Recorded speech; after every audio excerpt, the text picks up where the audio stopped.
Hey, good morning, everybody. It is Bob Wolf with the Stirring the Pot Politics Without Fear podcast. And the last couple that I did was on the country of origin labeling. And got a lot of good comments, a lot of good responses. And it made me think of a few things that I also wanted to kind of discuss a little bit. So, the United States, let's talk about the transactional nature of America. Our people, our politics, and our economy. We've become a nation obsessed with the deal. And this was actually a little before Trump, but Trump has made it more transactional. Every decision, every promise, every handshake, it's about immediate satisfaction or gratification, immediate trade. And it's not long term. It's not long term vision. And no one embodies that more than Donald Trump. With his art of the deal style, salesmanship, it's not leadership, it's salesmanship. Everything is a transaction, a win or a loss.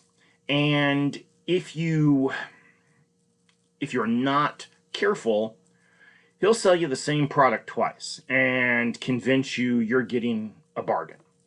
So here's how I see it. Dealing with Trump is like dealing with a dog. Sorry to dogs. Don't get me wrong. Who doesn't love a dog? Loyal, energetic, great company. Not that he's any of those. But they're not really exactly the most strategic thinkers. You can throw a ball a few times and they'll chase it happily. They'll bring it back to you. And then you can fake throw it. And off they go, tails wagging, chasing nothing. Meanwhile, the ball's still in your hand. You can even hide underneath a blanket and they'll think you disappeared from them. And that's Trump. He's getting told things, he's telling the American people things, but yet there's no concrete evidence those things actually exist or happen. So, the greatest victory in history, the problem is that it's not. He'll pretend that it is, but it's not. So the ball was never the point, and it was always just a distraction. So China doesn't chase the ball. They will let it drop and stay focused on the long-term game. Supply chains, global influence, resource control. Take the so-called trade deal or trade truce. China wasn't ready to ban rare earth exports, but they claimed they were, so we had to respond. And so by them telling the Americans that we're going to go ahead and pause something that they couldn't do anyway, they gave up nothing. They agreed to buy 25 million metric tons of soybeans, less than they would purchase under a normal year. So they're really not agreeing to do anything but what they've always done. And that is, if you actually even believe them, because it's not on paper, which makes it worth less than the paper it's wrote on, since it's just words. But in return, Trump gave something, away as well. And he came back talking about, it's a 12 out of 10, the greatest deal ever, but yet still calling it just a trade truce for a year.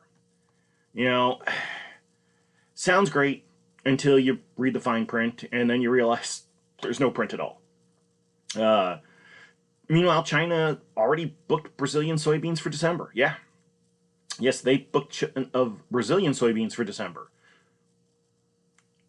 Right when they're supposed to be buying these new U.S. soybeans. So, is it really a trade deal, a trade truce, or just another trade scam? we can't keep mistaking noise for strategy. And that's kind of our problem. We're transactional in nature, and we do. We listen to the noise, but then never look for the details and never look to verify that any of the noise actually happened. America's future depends on learning to think beyond the transactional nature and stop chasing the ball. You know, at least that's kind of how my opinion is. And I'm Robert Wolf, and this has been Stirring the Pot Politics Without Fear. Remember that democracy is a spectator sport, and it requires you to be involved and know what's going on. So until the next time, stay smart, stay stubborn, and stay savvy. Have yourself a wonderful November day. Hope all is going well for you and yours, and have a good day.